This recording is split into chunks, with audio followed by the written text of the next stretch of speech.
I'm going over everything in the 2K27 builder that they announced. I know you don't got time. I'm putting it all right here. Let's go. The most important change that they had, female My Players are now in the game. You can make a male My Player, you can make a female My Player. The female My Players will get the exact same attributes as the men. Scratch that. The most important thing, 2K is dropping the 2K HQ app on August 21st. You can make builds on the go now, before the game drops. Now let's get into the builder. For newer players who aren't cousin with the builder, there's signature blueprints now, which basically replace Pro Tour builds and NBA template builds from last year. It will give you templates of players that you want to create, so you don't have to go make your whole new build and stuff like that. It gives it for you, and they're gonna be solid builds. Now, for builder nerds like me, all the essentials are still there. You got the name, your number, your preferred hand, your height, your weight, your wingspan. Everything is still there. You go inside the builder, and all the categories are still the same. You still have finishing, shooting, playmaking, defense, rebounding, and physical. All of the attributes are the same as well. There was a fully maxed out 6-7 build that got over 100 extra attributes than the previous year, so we will get more attributes in this builder from last year's builder. To the right, it still shows all the badges related to that attribute. Gone are the days where you can put on every single badge. The biggest change in the builder are badge slots. They're basically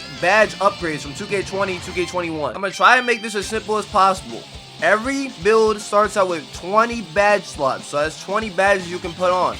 Badge tokens are what you use to unlock the badges that you put in those slots, and you unlock those tokens by doing the things of that category. So if you're trying to get finishing tokens, you need to dunk, lay the ball up. If you're trying to get shooting tokens, you shoot the ball, basically. The amount of badge tokens a badge costs will not be the same for every build. So for example, Hall of Fame Posterizer might cost you 7 tokens on a 6-8 build, but it might only cost you 6 tokens or 5 tokens on a 6-3 build. So overall, it's sounding like it's going to be a long grind at the beginning of the game. And on top of that, you're not going to be able to unlock every single badge like you were these past 2 years. Also, another change, you cannot get legend badges just from going 99 on an attribute. It's impossible to get legend badges from the builder. You have to upgrade a Hall of Fame badge up to a legend badge using a max +1. That's a great way to transition into the synergy system, which is the new max +1s and max +2s for this year. They rebranded it. There is a total of 16 synergy slots. 12 of them are only max +1s, but 4 of them are max +2s. So that means there's 4 max +2s in the game this year and 12 max +1s in the game. There's way more than last year. The synergy system has 2 types of ways you can boost the badge up, max +1 or max +2. This can get a little confusing. Stay with me. The first one is called Fuse. It's the simplest one. You basically just put on a max +1 or max +2 and that badge goes up. So if I put a Fuse max +2 on the Gold Lightning Launch, it will go from Gold to Legend. If I put a Fuse max +1 on the Silver Interceptor, the Interceptor badge will go from Silver to Gold. It's simple. It's basically just a max +1, max +2. Here's where it gets tricky. The reaction boost is the second part to this, and it ties in with the fusion boost. So let's take that same example. I put a Fusion max +1 on the Silver Interceptor, so it went up to Gold Interceptor. Now you have to tie in another badge with that. You basically have to predict what badges you're going to use the most.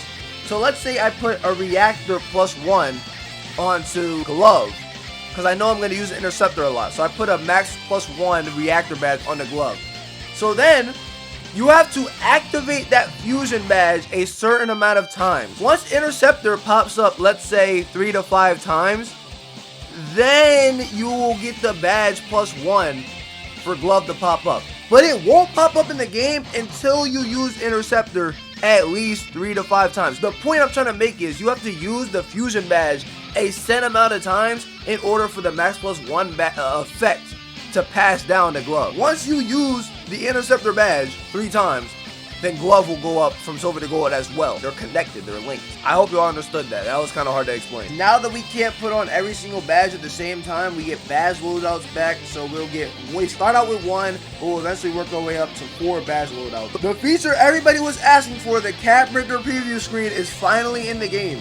Once you get your build to 99 overall, it will show you exactly what the cap breakers look like on the builder screen. So you don't have to create the build, go into the cutscene, go back in the builder. You don't have to do all that no more. Takeover rewards are also back. The more you use your takeover, you're going to unlock more rewards, like custom takeovers, the ability to change them at any time, and takeover perks like Accelerator and stuff like that. And finally, build specialization is back as well. You choose a specialization to category in. So finishing, shooting, playmaking, defense, rebounding, they added physicals to it as well. And you get 10 different challenges to complete. You get rewards for that, for completing the challenges. If you're worried about not getting enough badge slots or badge tokens or synergy slots, we're unlocking more throughout the year. You unlock some from the season pass, you unlock some from lifetime challenges, you unlock some from crew challenges, you unlock from some rep. You just basically get them throughout the game. The last thing I wanted to talk about is every single new badge. Starting with the shooting badges. Set and Fire is the new catch and shoot, only for threes though. Arc Cadence Boost, all dribble pull-up threes. Static Midi is catch and shoot middies only. Smooth Operator is all pull-ups, all off dribble shots from the mid-range. Quick Trigger is a no-dip shooting boost. Now for the finishing badges. Post Spin Catalyst is basically the new post spin badge. It boosts post spin, simple as that. Ghost Stepper boosts the percentage on the new shot fake system, like the Jalen Brunson step throughs and stuff like that. Your shots will get a boost with that badge. There's only one new playmaking badge, Haste, which basically boosts your speed while you're sprinting. On to the defensive badges. Wall Up increases the shot contest when your hands are up in the paint. Ankle Braces lowers the chance of you getting broke. Seatbelt is the new clamps, the new all-ball menace. Body Ups is basically all it is. On to the rebounding badges. Every single rebounding badge is new. They separated the offensive and defensive rebounding badges. Crashers only for offensive rebounds, and Possession Closers for defensive rebounds only. Sink Snatcher gives you a leaping boost if you green your rebound. Box Out Boss helps you box out better, and Breaker helps you worm people better. Last but not least, the physical badges. Workhorse is back. It's gonna boost your speed in loose ball situations. Flash speeds up your movement speed and transition when you don't have the ball. And Bruiser is gonna make people lose energy when they run into you. That's every single new badge. And that's all I got for you today. I got tons of more videos to drop. The 2K dropped so much news today. Man, if you want to see the city, if you want to see the gameplay, if you want to see my NBA, my team, you gotta like, you gotta subscribe. If you're still here, you obviously like the content. So, yeah, why don't you join up? And that's all I got for you today. I'll see y'all in the next one.